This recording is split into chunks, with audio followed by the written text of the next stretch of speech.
يشهد منفذ زرباطي الحدودي حركة كثيفة للزوار الوافدين والمغادرين. اليوم عندنا بدأت حركة الزوار الوافدين والمغادرين تقريبا متساوية.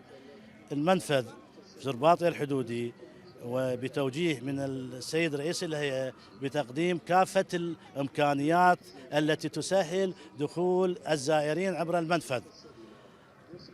المنفذ بالدوائر العاملة، كل الدوائر العاملة من جوازات والقوات الأمنية والدوائر الجمرك المدني وشرطة الجمارك وكل الدوائر العاملة تعمل كخلية واحدة.